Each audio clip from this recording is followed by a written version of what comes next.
माननीय महानगर संघ चालक जी, भगवान महावीर के जन्म कल्याणक महोत्सव के उपलक्ष्य में आयोजित कार्यक्रम में पधारे हुए उदयपुर महानगर के प्रबुद्ध नागरिक बंधुओं, आदरणीय माता और बहनों, सबसे पहले तो मैं आप सबसे इस बात के लिए क्षमा याचना चाहता हूं कि थोड़ा स्वास्थ्य गड़बड़ होने के कारण से मैं बैठ करके बोलूंगा, किंतु ज्यादा दुविधा नहीं क्योंकि मेरे डॉक्टर यहाँ उपस्थित है। भगवान महावीर के जीवन पर यूं तो आप सब लोग सुनते ही हैं। जो लोग जैन धर्म से जुड़े हुए हैं उन लोगों को तो पर्याप्त जानकारी है। इतर व्यक्ति के द्वारा महावीर के संदर्भ में कुछ बोलना सोच समझ करके बोलना पड़ता है, किंतु मैं एक बात स्पष्ट कह देना चाहता हूं कि जिन बातों ने मुझे लुभाया उनको मैं आपको बताऊंगा। इसलिए ये प्रश्न ही खड़ा नहीं होगा कि आपको वो बात जचे या न जचे। इस समय भगवान महावीर के संदर्भ में चर्चा करते समय मैं अपने पूरे व्याख्यान को 3 हिस्सों में बांटूंगा। प्रथम हिस्सा है भगवान महावीर ने जो कुछ अपने जीवन में प्राप्त किया, उपलब्धि, उसको उन्होंने अपने तक सीमित नहीं रखा, उसको उन्होंने आम लोगों के लिए उपयोगी बना करके उस समय की जो तात्कालिक प्राकृत भाषा थी, जन जन के लिए उपयोगी, और जो उपलब्धि उन्होंने स्वयं प्राप्त की वो आम व्यक्ति भी प्राप्त कर सकता है, उसका उपदेश किया, मार्ग बताया। दूसरी बात, हम सब लोग जागरूक हैं और जागरूक होने के नाते अपने देश की जो वर्तमान परिस्थिति है उस परिस्थिति के संदर्भ में भी हमें कुछ बातों के बारे में जानकारी चाहिए। न केवल जानकारी चाहिए बल्कि उस परिस्थिति का निराकरण कैसे हो सकता है, उसका उपाय क्या होना चाहिए।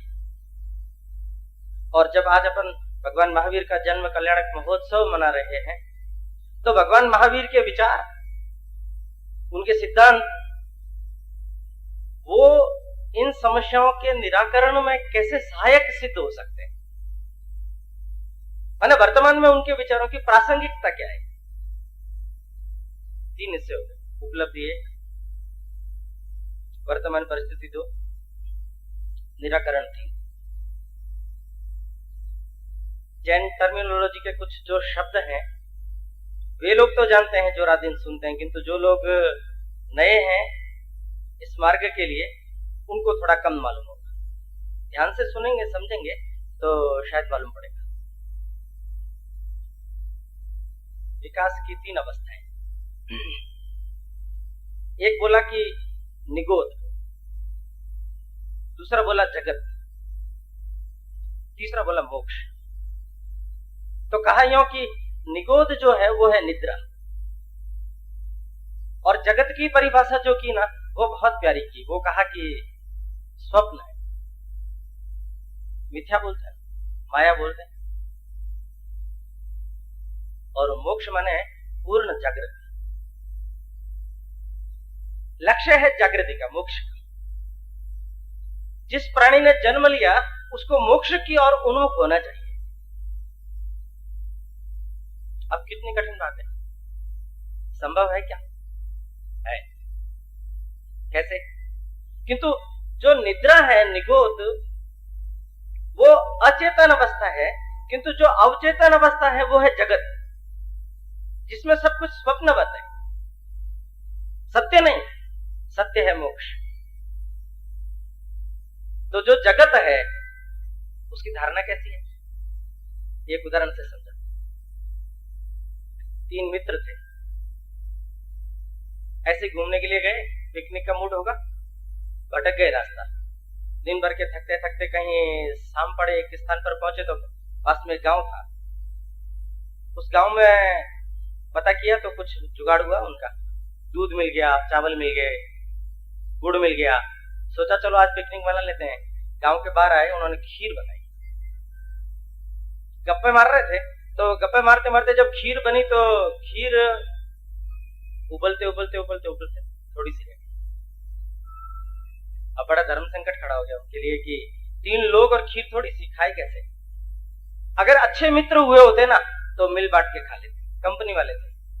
सोचा किसी एक का पेट पूरा भरना चाहिए, तो नियम बनाया। नियम क्या बनाया कि तीनों सो जाते हैं, सोएंगे और जिसको अच्छा सपना आएगा वो खाएगा।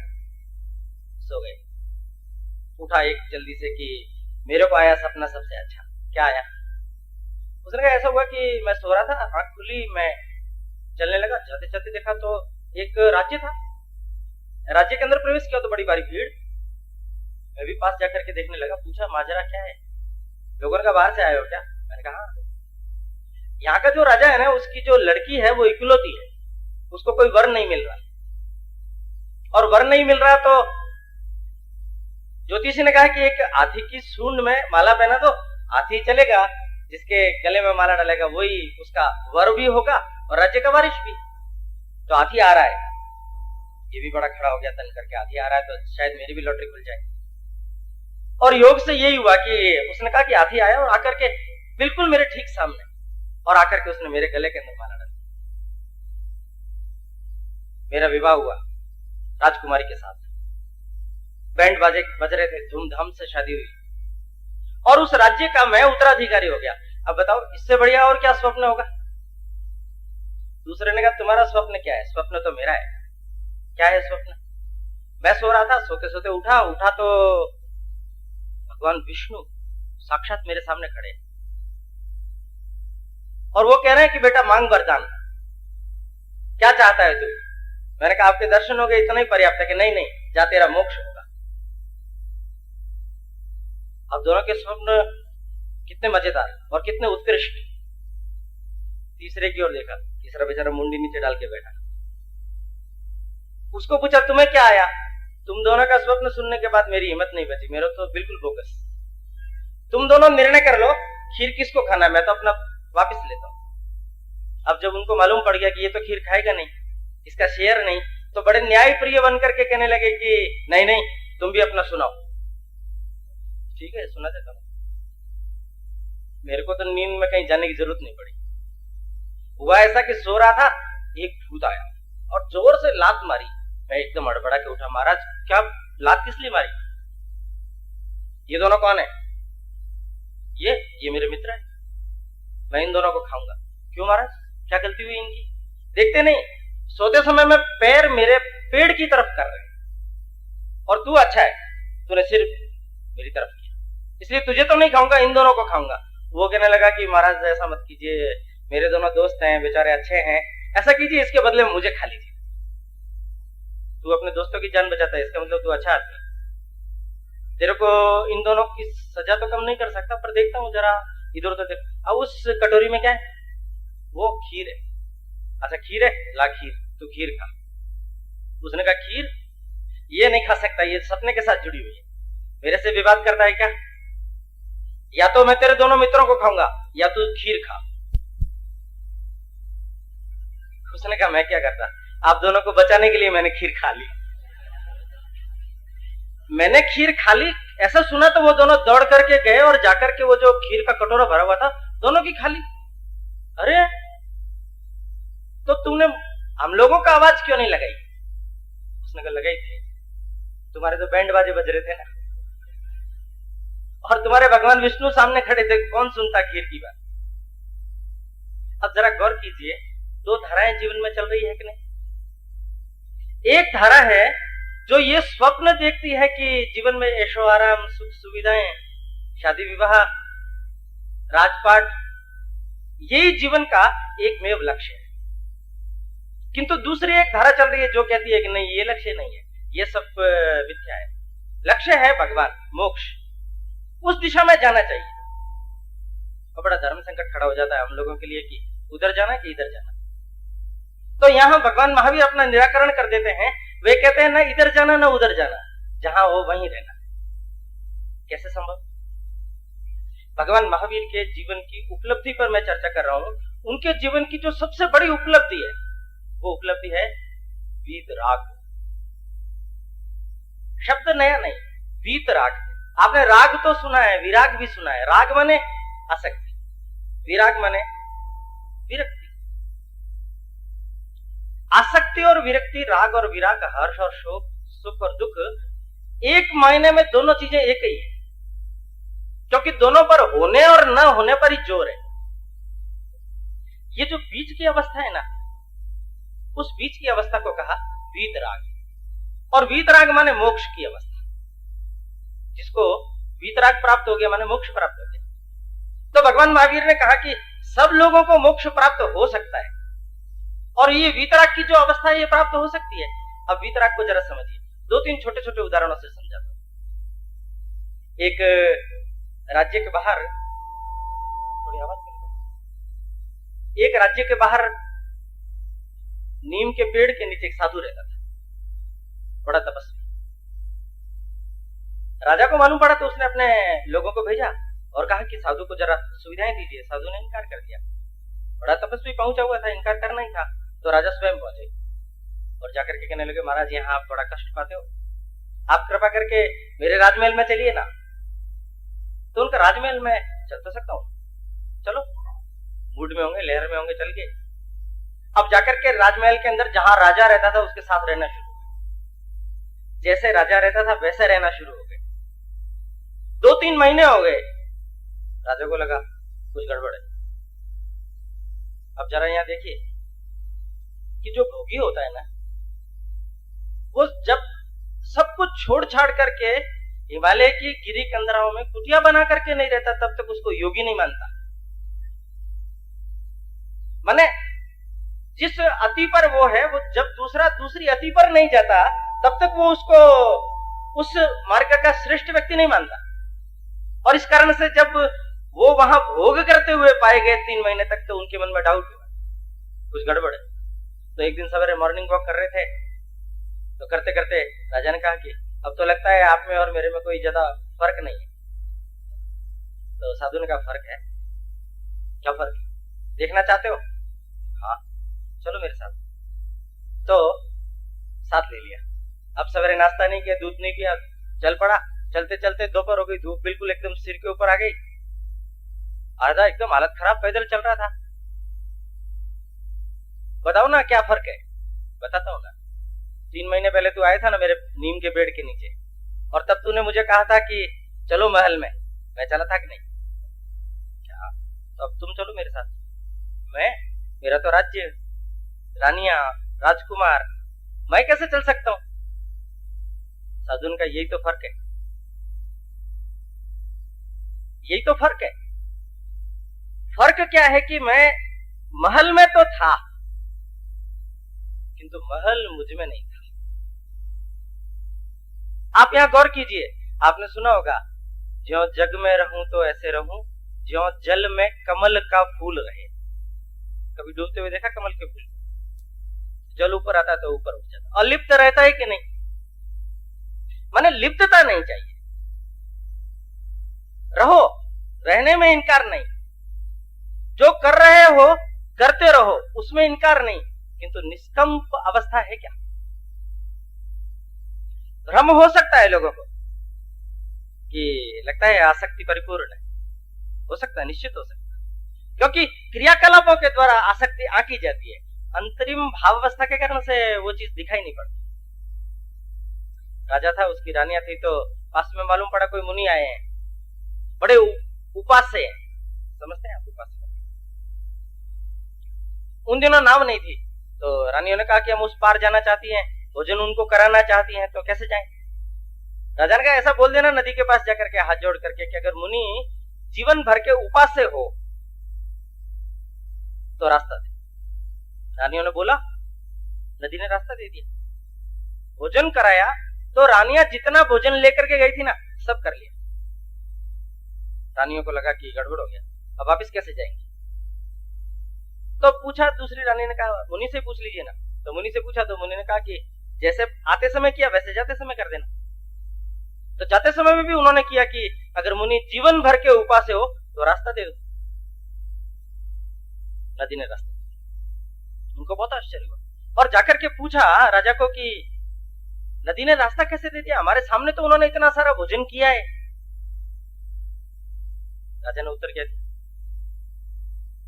भोजन करना और भोजन की तृष्णा रखते हुए भोजन करना दोनों फर्क है।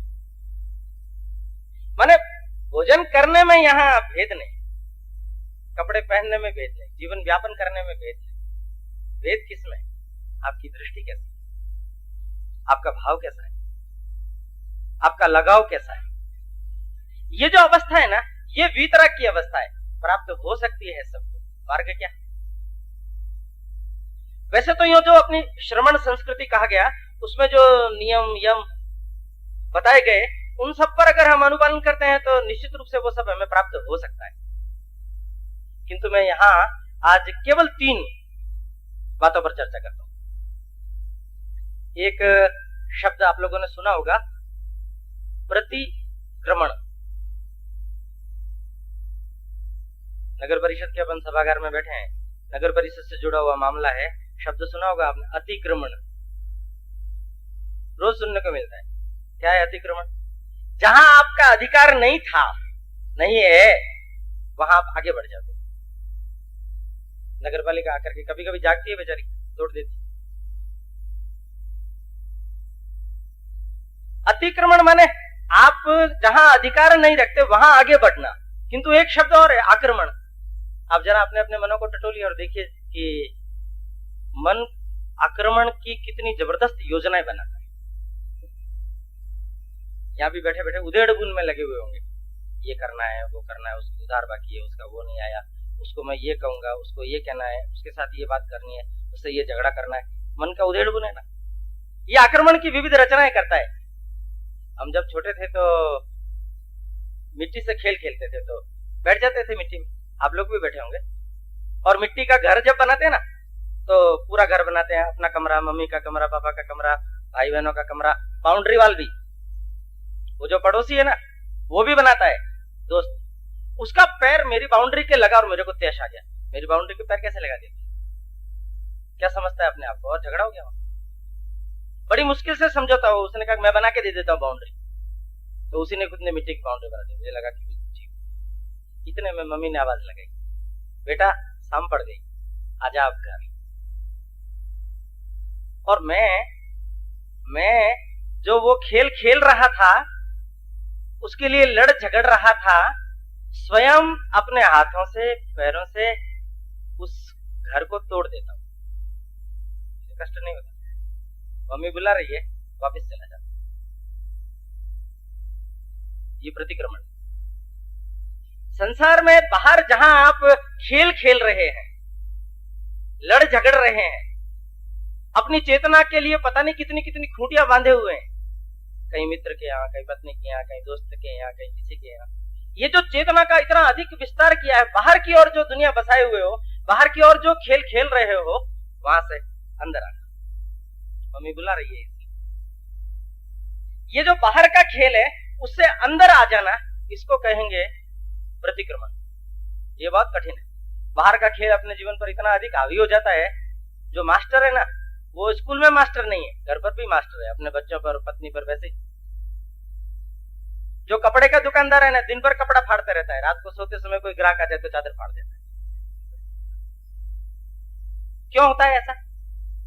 एक वकील, एक न्यायाधीश, अलग अलग जीवन की जो शैलियां हैं, वो जीवन की शैली हम इतना अधिक टाइप्ड हो जाते हैं, अपना लेते हैं कि वहां से प्रतिक्रमण करने का कोई रास्ता ही नहीं बचता, केवल आक्रमण का ही रास्ता है। इसलिए कितना बढ़िया शब्द है कि प्रतिक्रमण का अभ्यास करते हो क्या? पहला चरण है। और दूसरा चरण है सामायिक। बोलते हैं ना समय कर रहे हैं, समय तो सब करते हैं, पर समय में क्या करते हैं ये मुझे नहीं पता। सामायिक का मतलब होता है, ये ध्यान के समकक्ष शब्द है, किंतु ये ध्यान से अधिक प्रगत है, अद्भुत शब्द है। सामायिक का मतलब होता है आत्मा के पास होना। इसका मतलब एक नया लफड़ा खड़ा हो गया। पहले तक तो बाहर था, फिर शरीर हो गया और एक नई आत्मा और खड़क गई। माने प्रतिक्रमण में बाहर से अंदर आना और सामायिक में अंदर से आत्मा में जाना। अंदर से आत्मा में जाना माने 3 स्टेज है, एक बाहर, एक बीच में और एक आत्मा। आत्मा में जाने का मतलब है अप्रयास, अकर्म, निर्विचार, निष्कंप। 2 मिनट, 5 मिनट, 10 मिनट, 15 मिनट, जितनी देर के लिए आप ध्यान लगा करके बैठ सकते हो आप बैठिए। पहला चरण कीजिए पूरा, बाहर से अंदर आ जाइए और थोड़ी देर के लिए भी बैठिए कि ये जो अंतर है शांत होता है क्या। बहुत बड़ी उपलब्धि हासिल होगी। माने जिसको पावर बोलते हैं ना, मानसिक 1-2% ही उपयोग में लेते हैं हम।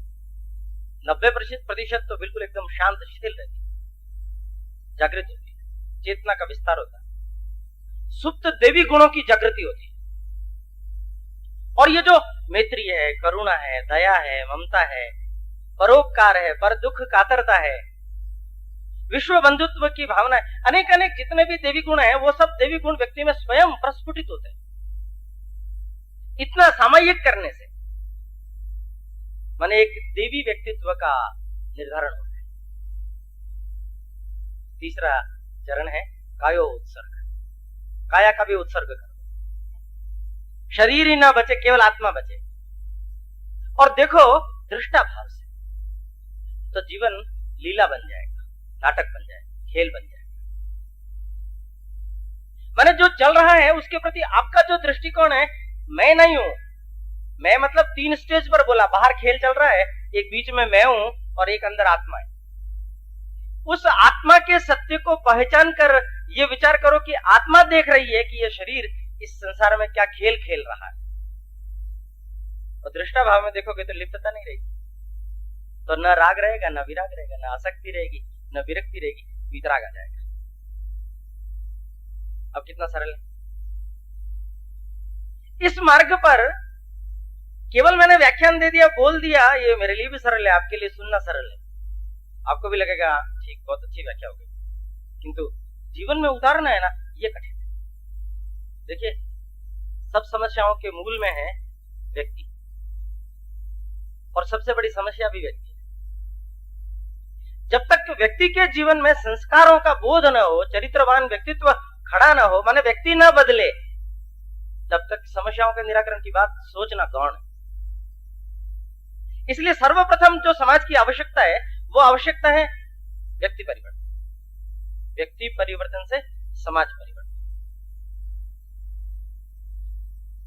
अभी जितने सारे प्रयत्न चल रहे हैं वो प्रयत्न चल रहे हैं समाज को कैसे ठीक करें, समाज में आई हुई विकृतियों को कैसे ठीक करें, उन समस्याओं को कैसे ठीक करें, किंतु कोई भी व्यक्ति को ठीक करने के लिए विचार नहीं करता। और व्यक्ति को जब तक हम ठीक नहीं करेंगे तब तक बाकी जितनी सारी व्यवस्थाएं अच्छी से अच्छी कर लें तो भी उन व्यवस्थाओं में कोई अंतर आ नहीं सकता। मैं पहला चरण पूरा करता हूं। दूसरा चरण है वर्तमान समय में समस्याएं। क्यों तो हरि अनंत, हरि कथा अनंता, समस्या ही समस्या है। किंतु एक शब्द में बांधा जा सकता है समस्याओं। वो शब्द कौन सा? नकार। आप कहेंगे नकार में कैसे बांधा जा सकता? सोचो जरा। अखबार पढ़ते हो, टीवी देखते हो, आपसी गपशप करते हो, मित्रों के साथ रहते हो, दुकान में रहते हो, घर पर रहते हो, जहां भी रहते हो, आप देखिए हावी कौन है, प्रभावी कौन है? नकार। निंदा रस हावी है, नेगेटिव अप्रोच हावी है, कमी देखना हावी है। और ये सब हावी होने के कारण से, जैसे ऐसा कहते हैं ना कि जिसको भगवान के दर्शन करने हैं, तो एक साधु ने कहा कि 5 मिनट का खेल है। साधु ने उपाय बताया, तो व्यक्ति ने कहा 5 मिनट में दर्शन कर सकता हूँ क्या? बताओ क्या उपाय है? थोड़ा ध्यान लगा के बैठो और भगवान का जप करो, 5 मिनट में भगवान मिल जाएंगे। 5 मिनट में मिल जाएंगे? हाँ मिल जाएंगे, बस बीच में बंदर नहीं आना चाहिए। तो ध्यान लगा करके बैठा, 5 मिनट में अभी तो ठीक है, बंदर नहीं आना चाहिए, आ गया बंदर। बंदर नहीं आना चाहिए तो आएगा बंदर। जिस चीज के प्रति नकार है ना वो जरूर आएगी। किंतु फिर भी मोटे तौर पर इसको भी 3 हिस्सों में बांध करके मैं बोलता हूं। सबसे प्रथम है नैतिक मूल्यों का संकट। 4 पुरुषार्थ बोले, धर्म, अर्थ, काम, मोक्ष। अर्थ और काम का प्रभाव और अभाव ये हमेशा ही विकृति है, चाहे पाश्चात्य देशों को देखो चाहे अपने देश को देखो। जहां प्रभाव है और जहां अभाव है अर्थ और काम का, वहां आपको अनुभव आएगा विकृति। इसलिए कहा धर्म बैलेंस। भगवान महावीर बोलते हैं ना, सम्यक ज्ञान, सम्यक चरित्र, सम्यक दर्शन। ये सम्यक क्या है? वही वितराग की अवस्था। माने आप समन्वयकारी हैं क्या? बैलेंस्ड वे में चलते हैं क्या? सम पर हैं क्या? धर्म है सम, आदमी को सम के लिए बांधता है। अमेरिका जैसे देश के अंदर 12-13 साल की कन्याएं गर्भवती हो जाती, स्कूल में पालना घर बनाने पड़ते। 14 साल का लड़का अपने दोस्त को गोली मार करके देखता है कि मरते हुए कैसा लगता। 16 साल के युवक और युवती HIV का टेस्ट कराते हैं। पागलपन के दौरे सबको पड़ते हैं, रात को नींद की गोलियों की जरूरत सबको पड़ती है। भ्रष्टाचार में साफ दिखाई देता है। भाई को भाई पर विश्वास नहीं, परिवार टूट रहे हैं, तलाक आए दिन लिए जा रहे हैं, स्त्री केवल भोग की वस्तु है। कितना गिना होगा। ये जो नैतिक मूल्यों का संकट है, सबसे बड़ा प्रबल संकट। दूसरा है सांप्रदायिक। अपने देश में अंग्रेज आए तो उन्होंने शब्द दिया रिलीजन। अपने यहां तो था धर्म, तो धर्म को रिलीजन का समान अर्थ कर दिया। जबकि मत, पंथ, संप्रदाय 3 ये रिलीजन के समान अर्थ है। पाश्चात्य देशों में तो संप्रदाय है। हमारे यहाँ की जो धर्म की व्याख्या है वो है व्यक्ति के कर्तव्यों से जुड़ी, माने टोटल जीवन का होल सोल पार्ट। और जो मत, पंथ, संप्रदाय है ना, वो 1/4 व्यष्टि से परमेष्टि, केवल टोटल पार्ट नहीं है। तो जो सांप्रदायिकता है ना, वो उपासना पद्धति से जुड़ा हुआ विषय। किंतु कुछ संप्रदायों ने कहा कि हमारा जो मार्ग है वही श्रेष्ठ है, इस मार्ग पर चलोगे तो ही मोक्ष होगा, अन्यथा नहीं। और उन संप्रदायों ने इसके लिए तलवार का उपयोग किया, लेखनी का उपयोग किया, प्रलोभन का उपयोग किया। परिणाम संपूर्ण विश्व भर की मानवता एक बार नहीं सैकड़ों बार रक्त से नहा उठी, सैकड़ों बार। मैं विस्तार में नहीं जाता, किंतु आप सब लोग समझते हैं।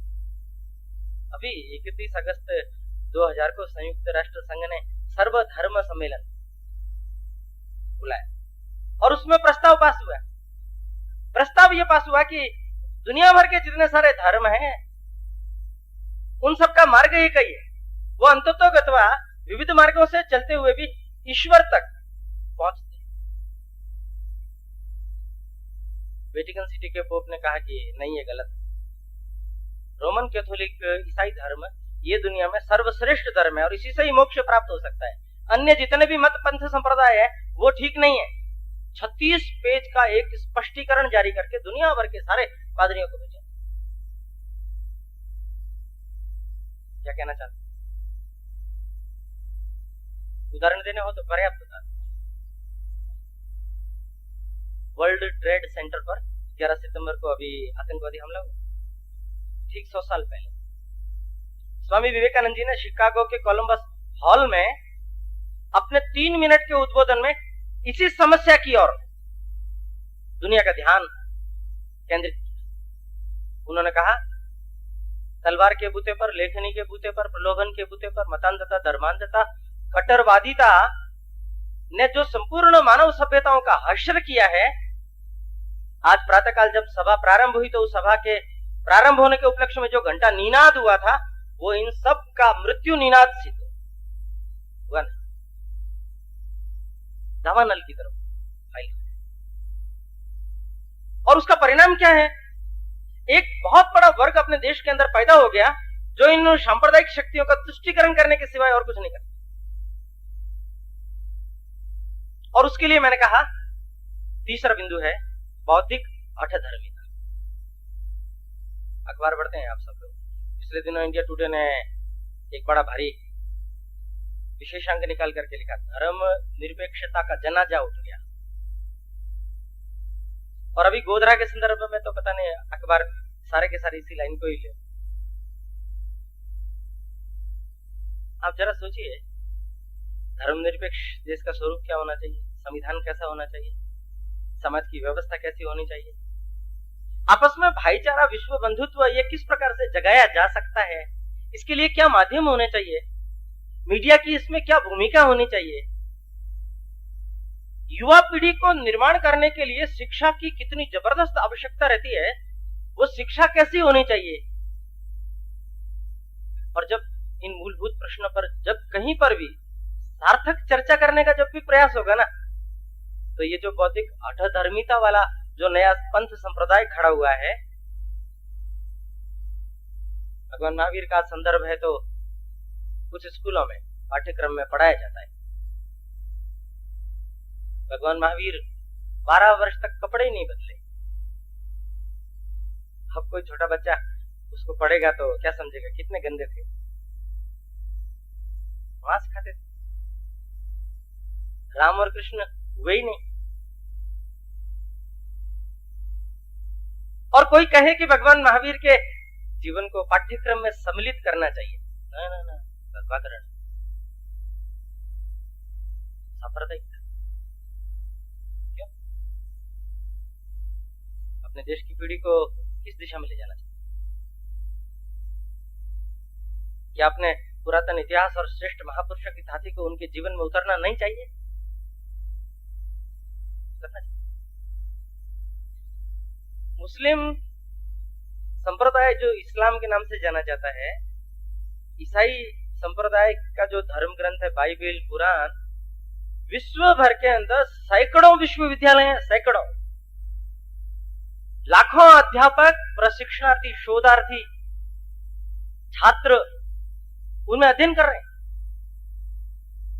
और भारत में वेद, पुराण, उपनिषद, जैन, बौद्ध दर्शन, इनमें से किसी के लिए ठीक से कोई विभाग भी नहीं। और कोई डिमांड करेगा ना कि ये रखना चाहिए, तो क्या करना चाहते? तो बंगाल सरकार 28 अप्रैल 1889 को एक सर्कुलर जारी करती है।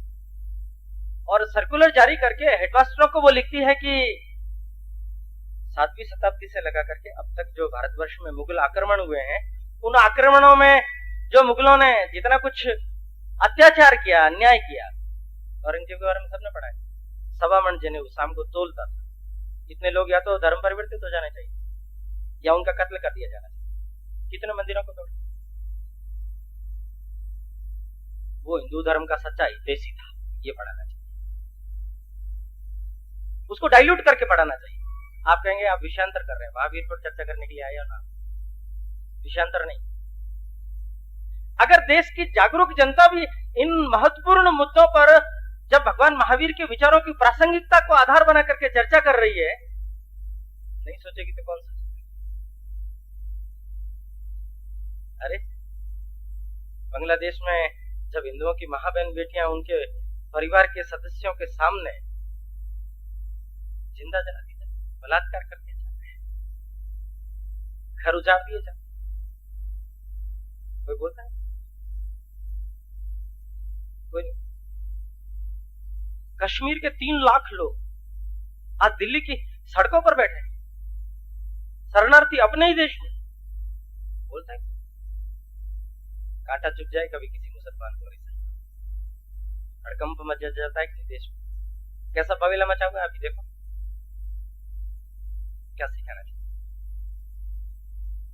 तब क्या कहेंगे? हिंदू हो ना, अहिंसा का पाठ सीखो, सहिष्णु बनो।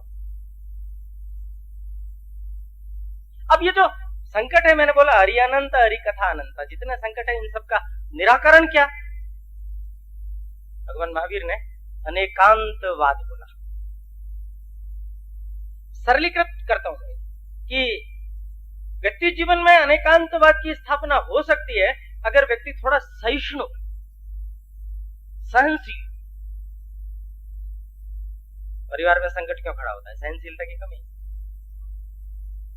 पत्नी सहनशील हो तो परिवार चल जाता है, पति सहनशील हो परिवार चल जाता है, भाई बहन आपस में सहनशील हो। सहनशीलता नहीं है, बिल्कुल भी नहीं। और सहनशीलता क्यों नहीं है? क्योंकि जो मैं कह रहा हूं, मैं कर रहा हूं वही ठीक है, दूसरा जो कह रहा है कर रहा है वो ठीक। मेरा पंथ, मेरा रास्ता, मेरे द्वारा प्रदत्त विचार, यही एकमेव मार्ग है संप्रदाय बनेगा। और सांप्रदायिकता का विनाश करना है तो अनेकांतवाद, शादवाद अपनाइए। आपका विचार ठीक है, किंतु दूसरे के विचार को सुनने में, समझने में आपत्ति का है। समझने में कोई दिक्कत नहीं, विचार करने में कोई दिक्कत नहीं। पंच महाव्रत इतना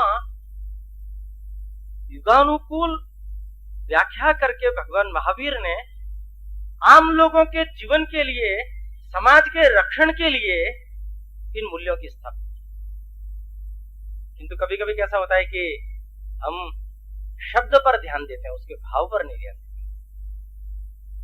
और कुछ लोग माहिर होते हैं जो शब्दों का ही प्रभाव बढ़ाते हैं। स्पिरिट खत्म हो जाती है। स्पिरिट खत्म हो जाने से उसके लिए जो चीज चाहिए वो चीज उपलब्ध नहीं। एक साधु महाराज प्रवचन कर रहे थे, सभा चलती थी, तो छोटे बच्चे रोते हैं ना सभा। एक बच्चे ने बोला कि मुझे पेशाब जाना है। तो महाराज यहाँ प्रवचन कर रहे थे, सुने, बड़े धार्मिक प्रवचन थे, तो वो वहीं से बोले कि तुमने अपने बच्चे को ये क्या संस्कार दे दिया? बड़ी सभा के अंदर जब धार्मिक चर्चा चलती है तो बच्चा बोलता है कि मुझे पेशाब करना। वो महिला बाद में आई और आकर के अगले महाराज, गलती होगी, छोटा बच्चा है ना, मैं जानती नहीं, तो क्या कहना चाहिए? कुछ दूसरा सिखा दे तू इसको, जिससे तू तो समझ जाए। और जब इसको लगे तो वो ये बोलते, मुझे तो समझ में नहीं आता, आप बता दीजिए। ऐसा सिखा दीजिए इसको कि गाना गाना। सिखा दिया, 2 4 5 बार में बच्चा ट्रेंड हो गया। अब प्रवचन जब भी चलते बच्चे को लघु शंका लगती है तो बच्चा बोलता, मम्मी गाना गाना है। मम्मी ले जाती उधर करा के लिए। चातुर्मास था ना, 3 4 महीने के बाद में वो महाराज जी थे, उनके घर घर भोजन रहते थे, तो इस महिला के घर भोजन था। खीर बनाई, गर्मी के दिन थे, टपट करके खीर खाई। खीर खाने के बाद कहा कि विश्राम यहीं कर लीजिए। महाराज ने कहा ठीक है कर लेता हूं। विश्राम करने लगे तो महिला कहने लगी, पड़ोस में जरा काम है, मैं जाके आती हूँ, ये बच्चा यहीं खेल रहा है, आप थोड़ा ध्यान रखें। महाराज जी तो सो गए। अब नींद अच्छी आने लगी, खीर का प्रकोप था। वो बच्चा था ना, खेलते खेलते थोड़ी देर बाद में महाराज जी को हिलाया, महाराज जी मुझे गाना गाना है। ये कौन सा समय है गाना गाने का? अभी दोपहर पड़ रही है, ये कोई गाना गाने का समय है क्या? मुझे नींद आ रही है, सोने दे। बच्चे को डपटने कारण से बच्चा बेचारा उधर फिर खेलने लगा। थोड़ी देर हुई, फिर बच्चा है, महाराज जी रहा नहीं जा रहा, गाना ही पड़ेगा। तो समझता नहीं बिल्कुल भी, बेवकूफ कहेंगे, जाओ उधर खेल। बच्चा घबरा गया भंगिमा देखकर। महाराज जी को तो खीर का प्रकोप इतना जबरदस्त था कि खर्राटे लगने लगे। ऐसी गहरी नींद थी कि बच्चा फिर आया और अब की बार चिचोड़े, अब तो गाना ही पड़ेगा। अब महाराज जी बहुत घबरा गए, दोनों सोचा कि अब गाना ही पड़ेगा तो क्या करें। अच्छा ठीक है, धीरे से गाना, कान में गा दे। बच्चे ने लघु शंका कर दी, अरे बेवकूफ ये क्या कर रहा है तू कान में? उसकी माँ आई और माँ को कहने लगे कि ये तुम्हारे बच्चे को तमीज है क्या? ये सिखाया तूने? महाराज मैंने नहीं, आपने तो सिखाया था। ध्यान नहीं दे पाते ना। लेटर इन स्पिरिट, अहिंसा परमो धर्म। एक बौद्ध था, तो एक बदमाश उस बौद्ध के सामने जाकर के एक खेच के थप्पड़ मारा, और थप्पड़ मारा बौद्ध के, तो थप्पड़ लगा तो बौद्ध थोड़ा ताकतवर था, उसने फट से उसका गिरेबान थाम लिया। तो वो बदमाश था ना, उसने कहा कि मेरा गिरेबान थाम रहे हो, जानते नहीं भगवान गौतम बुद्ध ने क्या कहा कि जब तुम्हें कोई एक थप्पड़ मारे तो दूसरा गाल आगे कर देना चाहिए। अपने को सिखाते ना बहुत सारे लोग अहिंसा का पाठ, सहिष्णुता का पाठ, अनर्थ करते हैं। अर्थ क्या है? तो वो जो भिक्षु था उसने कहा कि हाँ, ये तो मेरे को मालूम ही नहीं कि बिल्कुल तुमने ठीक कहा कि एक गाल पर कोई थप्पड़ मारे तो दूसरा आगे कर देना चाहिए। तो उसने दूसरा आगे कर दिया, तो उसने एक और थप्पड़ मारी, और जैसे उसने एक और थप्पड़ मारी, इसने मुक्के लाते हैं ऐसा मारा उसको बुरी तरह से, लव लोहान हो गया, और कहने लगा कि तूने मुझे मारा क्यों? कि भगवान बुद्ध ने इसके आगे तो कुछ नहीं कहा ना। अनर्थ है सब। अर्थ क्या है? पंच महाव्रतों पर ध्यान दीजिए कि पंच महाव्रत देखते समय में 5 बातें ध्यान में आएगी: सत्य, अहिंसा, ब्रह्मचर्य, अस्तेय, अपरिग्रह। शब्दों की ओर जब आप गौर करेंगे तो इसके 2 हिस्से करता हूं। एक हिस्सा है सत्य और ब्रह्मचर्य का, और जो दूसरा हिस्सा है ना, वो है अहिंसा, अस्तेय, अपरिग्रह। अब इन तीनों को देखिए और उन दोनों को देखिए, एक जैसे लगे। सत्य और ब्रह्मचर्य है ना, ये विधायी है, सकारात्मक है, सर्व सामान्य समाज के समक्ष इसकी चर्चा होनी चाहिए, क्योंकि ये विधायी दृष्टिकोण को लिए हुए हैं। समाज इन मूलभूत मूल्यों को, जीवन तत्वों को अपनाता है अगर आचरण में, श्रेष्ठतम व्यक्ति और श्रेष्ठतम समाज ये भी। किंतु दूसरे जो तीनों है ना, उस पर ध्यान दीजिए। भगवान महावीर ने बहुत सोच समझ करके इन तीनों शब्दों का चयन किया है, किंतु ध्यान से देखेंगे तो आपको ध्यान में आएगा कि मूल जो शब्द है ना, वो अलग है, मूल अलग है। मूल क्या है? तो मूल है हिंसा, अहिंसा, अस्तेय, अपरिग्रह। मूल है हिंसा, अस्तेय, परिग्रह। किंतु महावीर ने मूल पर जोर नहीं दिया, महावीर ने जोर किस पर दिया? अ पर। अ पर जोर है, माने अहिंसा, अपरिग्रह, अस्तेय। माने वो कहते हैं कि जो अ है ना, उस अ पर सबसे ज्यादा ध्यान दिया जाना चाहिए। जोर जो है वो अ पर होना चाहिए। अ पर अगर जोर रहेगा आपका, तो हम अपने जीवन में हिंसा, अस्तेय, परिग्रह, इसको संयम के द्वारा साध सकते। साधना कैसे? सत्य को देखिए। सत्य का मतलब गाय को भागते हुए कसाई आकर के पूछता है, गाय किधर है? आप क्या बोलते? आप बोलते हो कि जो गाय है ना, वो इधर गई। अगर आप यहां कहोगे कि मुझे सत्य बोलना है, तो सत्य कैसे बोलूं? तो आपने बोल दिया इधर गई। इधर गई, इसका अर्थ क्या है? ये आपने सत्य नहीं बोला है, आपने तथ्य बोला। आप ध्यान रखिए, सत्य है गाय की रक्षा। सत्य है गाय की रक्षा कसाई के हाथों से। जो आप बोल रहे हैं वो सत्य नहीं है, वो है सत्य। दुर्गाचरण बाबू रामकृष्ण परमहंस के शिष्य थे, डॉक्टर थे। उनके पिताजी के मित्र बीमार पड़ गए। बीमार पड़े तो इलाज किया, स्वस्थ हो गए, तो एक चांदी की थाली उन्होंने भेंट की। इन्होंने इनकार कर दिया, मुझे नहीं चाहिए, मेरी तो 20 रुपया फीस थी, केवल 20। आप 20 रुपए पिताजी ने कहा मूर्ख हो गए क्या तुम? 20 रुपया ले रहे हो, चांदी की थाली मिल रही है, ले क्यों नहीं रहे? वो बोलते हैं आपने मुझे सन्मार्ग पर चलने के लिए बताया, 20 रुपया मिल रहा है तो केवल 20 रुपया ही तो लूंगा। ये सत्य का और ब्रह्मचर्य, ब्रह्म के 3 अर्थ, आत्मा, विद्या और जिसको यूं कहना चाहिए कि इंद्रिय से जुड़ी हुई जितनी सारी चीजें हैं, वीर्य बोल सकते। चर्य के भी 3 अर्थ है, आत्मा में रमण, विद्या का अध्ययन और वीर्य का रक्षण। इंद्रिय विषय संबंधी जितने सारे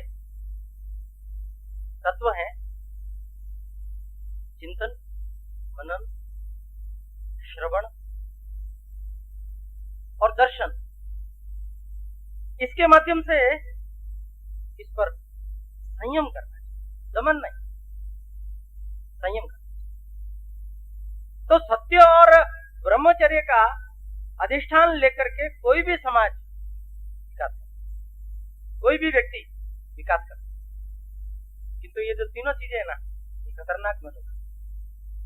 इसके लिए उन्होंने कहा कि अ पर जोर दीजिए, तो सार्वजनिक चर्चा मत कीजिए। हम हिंसा की, हिस्से की, परिग्रह की सार्वजनिक चर्चा करें, सार्वजनिक चर्चा कीजिए, पर अ पर जोर देते हो, अ पर जोर देते हो। अहिंसा, अहिंसा का मतलब होता है भाव हिंसा और द्रव्य हिंसा आपके द्वारा नहीं होनी चाहिए, क्योंकि आत्मवत् सर्वभूतेषु आप बोलते हो। मैंने स्पष्ट रूप से एक बात समझ लेनी की है कि ये इंडिविजुअल हमारे लिए है। अहिंसा मतलब कोई दूसरा हिंसा करने के लिए आपके ऊपर आ रहा है और आप कह रहे हो मैं तो अहिंसक हूं, ये नहीं है। आप अपने स्वयं के द्वारा किसी दूसरे पर हिंसा मत कीजिए, दूसरे का अहित मत कीजिए, चाहे वो भाव हिंसा हो, चाहे वो द्रव्य हिंसा हो। दूसरे का अहित करना द्रव्य हिंसा। भाव हिंसा, ईर्ष्या कर रहे हो, द्वेष कर रहे हो, किसी के बारे में बुरा विचार कर रहे हो, आप देखना, मैं निश्चित कहता हूं कि आपके मन में अगर किसी के प्रति प्रेम है तो दूसरे को प्रेम करना ही पड़ेगा। आपके मन में किसी के प्रति द्वेष है, ईर्ष्या है, तो दूसरा भी आपसे इसी माध्यम से द्वेष और ईर्ष्या कर। यहाँ वकील बैठे हो तो मैं क्षमा चाहता हूँ। एक अपराधी था, वकील के पास गया और जाकर के कहने लगा कि मैंने हत्या कर दी है, मुझे बचाना। बता दूंगा, सरल से। वकील सबको कहता है ऐसे ही, बता दूंगा, है तो न्याय का मार्ग पर, बता दूंगा। तो बचाता कैसे? उसने कहा ऐसा करना, न्यायाधीश या एबीपी जो कुछ भी बोले ना, तो तू ऐसा करना, कर देना। तो मैं कह दूंगा पागल है बेचारा, समझता ही नहीं। उसने बोला साहब ये तो पागल है, कैसे हत्या कर सकता है किसी? एबीपी इनका नहीं, ये तो बोलता है। मैं पूछता हूँ इससे, तो पूछा तुम्हारा नाम क्या है? तुमने उसकी हत्या की क्या? उसने कहा बार बार करने लगा। तो न्यायाधीश ने सोचा कि लगता है पागल, ठीक है भाई 10 तारीख बाहर आ गया। वकील पीछे पीछे, मेरी फीस? वो कहने लगा अरे भाई मैंने तो अंदर ये रोल करने के लिए कहा था, बाहर थोड़ी करने के लिए कहा था। तो उसने कहा इन द सेम रिफ्लेक्स, जैसा सिखाओगे वैसा ही तो पाओगे। माने आप जिस ढंग का बर्ताव करना चाहते हो उस ढंग का ही तो बर्ताव पाओगे। तो आप भावहिंसा क्यों करते हो? आप अपने आत्मा के स्तर को, चेतना के स्तर को सकारात्मक भावों से क्यों परिपूर्ण नहीं करते? आप सत्कर्मों का विचार करो, सकारों का विचार करो। आप जब ये विचार करोगे तो आपको लगेगा दूसरे के ऊपर भी उतना का उतना प्रभाव होता है। मैं जब छोटा था तो एक कथा पढ़ता था। कथा थी कि एक जत्था था, वो तीर्थ यात्रा पर गया और तीर्थ यात्रा पर गया तो रास्ते में एक जगह रुका तो बारिश होने लगी, बिजली कड़कने लगी और बिजली कुछ जगह गिरने भी लगी। तो लोगों को लगा कि हमारे आसपास बिजली कड़क रही है तो हो सकता है कि हमारे ऊपर गिर जाए। जहां पुण्यात्मा लोग रहते हैं ना, वो कैसा सोचते हैं? सभी पुण्यात्मा ही होते हैं। तो वो सोचते हैं कि ये जो बिजली कड़क रही है हमारे में कोई न कोई दुरात्मा है, उसके ऊपर गिर रही है। मालूम कैसे पड़े? तो सोचा एक नियम कर लेते हैं। नियम कैसा किया? सब यहाँ इकट्ठे हो गए, सामने तक जाना, हाथ लगाना, वापिस आना, एक एक करके जाओ सब। तो सब गए, एक गया, जाके हाथ लगा के आया, बिजली कड़क रही, जबरदस्त, मूसलाधार बारिश। आ रहे हैं, जा रहे हैं, सब आ जाके बिजली नहीं गई। एक गुड़िया बची, एकदम गई। प्रमाणित हो गया, यही दुरात्मा है। ये अकेली हमारे को मरवाएगी सबको, क्योंकि हम तो सब प्रमाण देकर के आ गए कि हम तो पुण्यात्मा है, हमारे ऊपर तो गिरी नहीं बिजली। उसको कहा तू जा, वो कहने लगी मैं नहीं जाऊँ। इसका मतलब यही है, लोगों ने काम मार करके उसको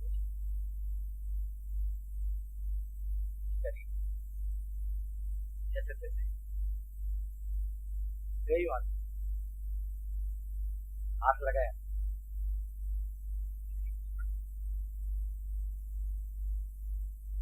पर नहीं। शेष जितने पुण्यात्मा थे ना, एक पुण्यात्मा के कारण से इतनी सारी दुरात्माएं बची हुई थी। अहिंसा का ये प्रभाव, चेतना का विस्तार ये जितना अधिक होगा, इसका मतलब कहते हैं ना हम, एक व्यक्ति सुधर जाएगा तो क्या करेंगे ना, बिल्कुल भ्रम में रहने की जरूरत है। एक एक व्यक्ति को सुधारने की प्रक्रिया तो चलेगी ही चलेगी। समाज के ठेठ नीचे के व्यक्ति की चेतना के स्तर को भी हम सुधारेंगे, किंतु एक एक को अपने जीवन में सात्विकता का परिवेश, आभामंडल इतना जबरदस्त विकसित करना चाहिए कि वो संपूर्ण परिवेश को प्रभावित कर सके। अस्ते अस्ते कहते हैं तृष्णा को। कोई अच्छी चीज देखी, अच्छी वस्तु देखी, अपना मन लाला ही तो होता है, इच्छा करता है कि मुझे प्राप्त हो। अपने में से कोई है कि नहीं, मुझे नहीं मालूम। अपने उदयपुर में भी कोई ऐसा व्यक्ति है कि नहीं, ये भी नहीं मालूम। एक शहर में एक व्यक्ति 60-70 रोटी खाता था। एक सर्कस उसके गांव में आया, सर्कस वाले ने सुना मैनेजर ने कि 60-70 रोटी खाता है, तो ये आइटम तो हमारे सर्कस में होना चाहिए। तो बोला कि सर्कस में काम करोगे? क्या करूंगा। 12 से 3 का शो, सबके सामने बैठा, रोटियां सामने, तो खाने लगा। 1 2 3 7 लोग आके फाड़े फाड़े चले गए। दूसरा शो हुआ, लोगों ने जाकर के बताया बड़ा जोरदार आदमी है, 70 रोटी खाता है। तो लोग देखने के लिए आए कौन है ऐसा। तो दूसरा शो, उसको पूछा करोगे क्या? दूसरे शो में भी उसने 70 रोटी। लोग बहुत आश्चर्य और बाहर गए तो पहले और दूसरे शो दोनों को मिला के चर्चा हो रही। तो तीसरे शो में और ज्यादा लोग आए, तो फिर उसने तीसरे शो में 70 रोटी खा ली। चौथा जो शो हुआ ना, 12 से 3, 3 से 6, 6 से 9, 9 से 12, तो 9 से 12 वाले में हाउसफुल, अपने आप ही आज हाउसफुल। तो हाउसफुल जब हुआ तो उनको लगा कि इधर उसका भी तो हाउसफुल है, अब क्या करें। मैनेजर बड़ा बेचारा डरा उसके पास में गया और जाकर के कहने लगा कि हॉल तो पूरा भरा हुआ है, मेरी प्रतिष्ठा दाव पर लगी हुई, मैं ये भी जानता हूं तुम्हारे अंदर भी हाउसफुल है, पर क्या करूं। एक अंतिम शो रखोगे क्या? एकदम गुस्से में, क्या शो लगा रखा है आपको? पहला शो, दूसरा शो, तीसरा शो, शो कहीं जा रहा हूं, भोजन कब कराओ?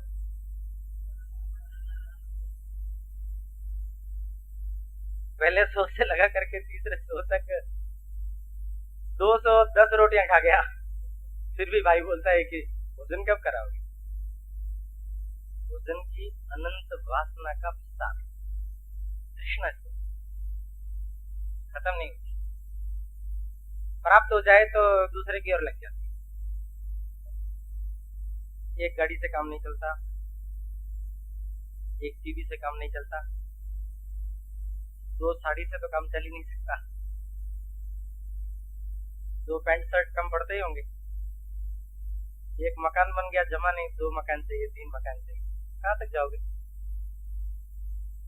सवेरे से शाम तक दौड़ लगी हुई है, चलाते जाएं, भरते जाएं, इकट्ठा करते जाएं, विश्रांति नहीं, भोजन नहीं, पानी नहीं। रात को 9 बजे सो नहीं सकते क्या? सवेरे 6 बजे तक बड़े आराम से ठाट से सोइए ना। कमाते किस लिए? सुख के लिए ना। आप तो करते नहीं, वारंट जारी होते चले जाते हो। तृष्णा किसी अच्छी वस्तु को देख करके मन आकर्षित होता है,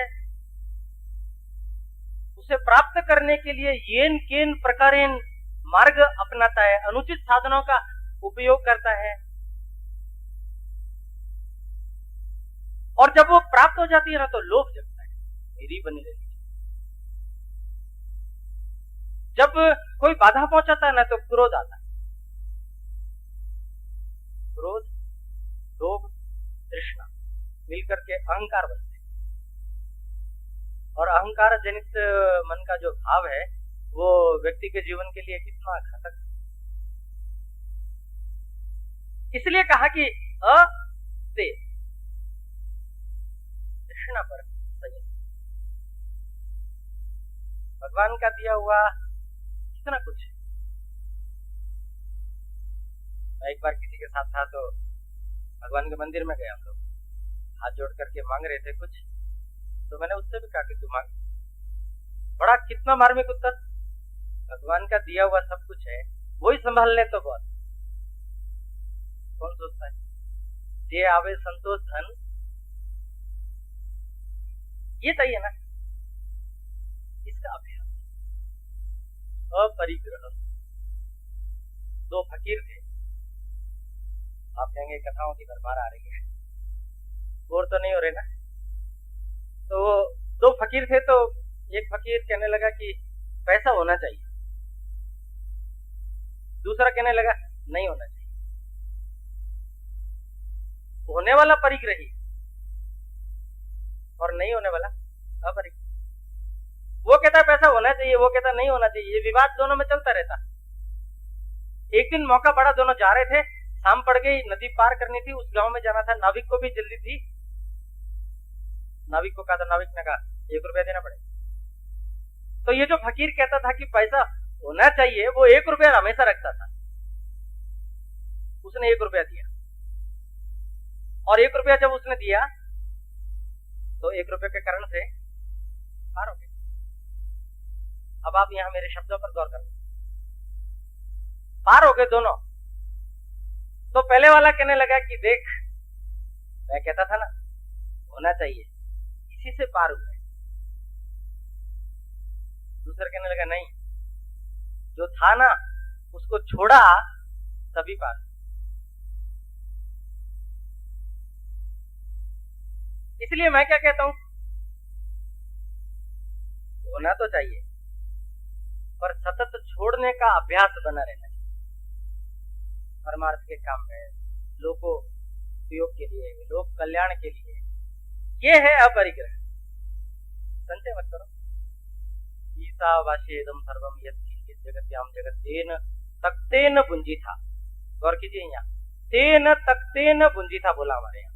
त्याग पूर्वक भोग करो।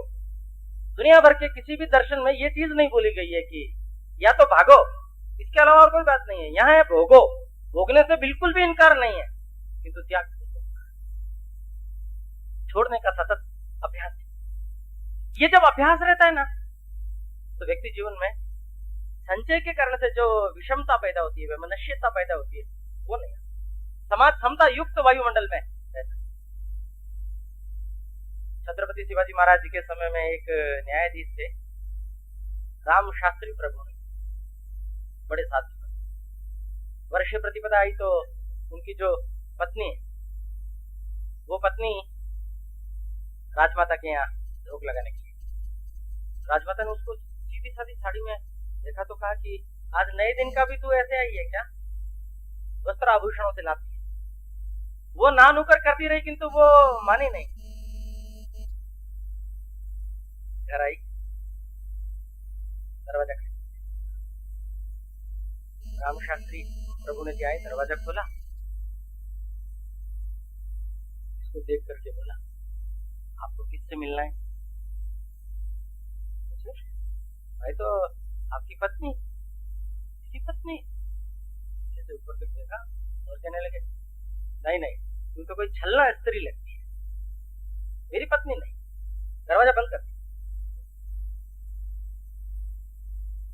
प्रभुणी जी की पत्नी वापस गई, राजमाता को कहा, मैंने कहा था ना पहले ही।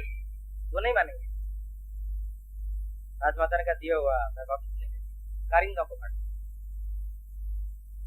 और जब कारिंदों को बांट दिया और जैसी गई थी वैसी लौट करके आई, आकर के दरवाजा खटखटाया, प्रभुणी जी अंदर से बाहर आए, दरवाजा खोला, उसको देखा, तू आ गई?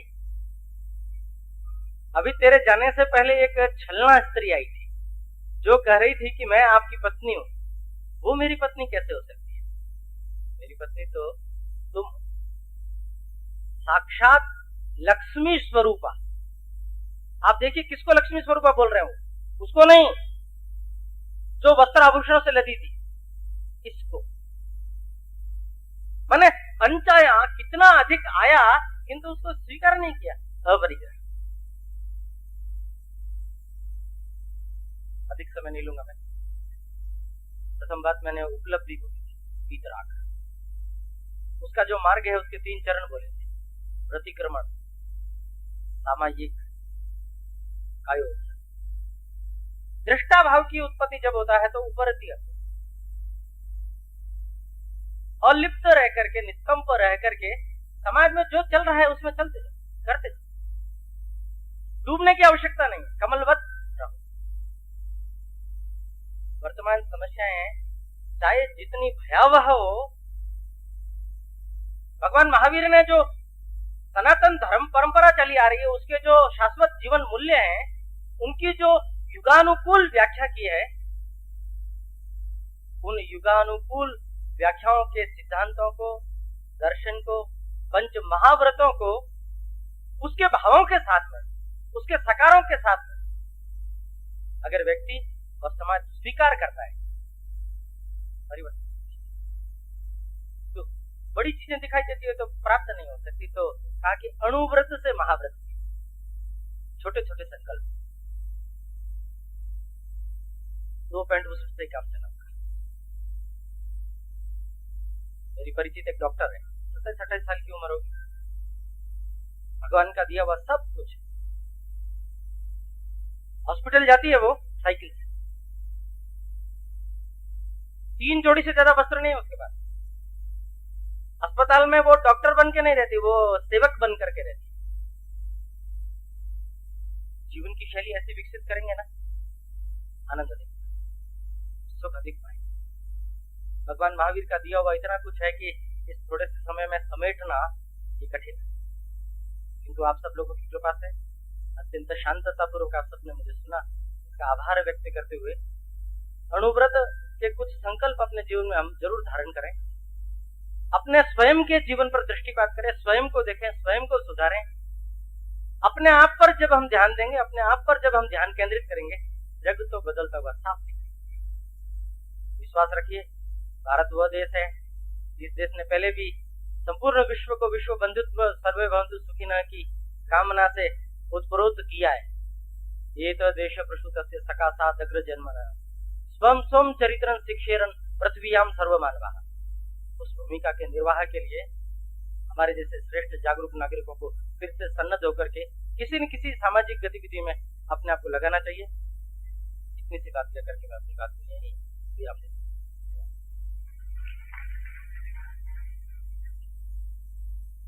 बहुत बहुत धन्यवाद माननीय ओम जी, आपने अपने प्रेरक उद्बोधन में बिंदु में सिंधु समाया है।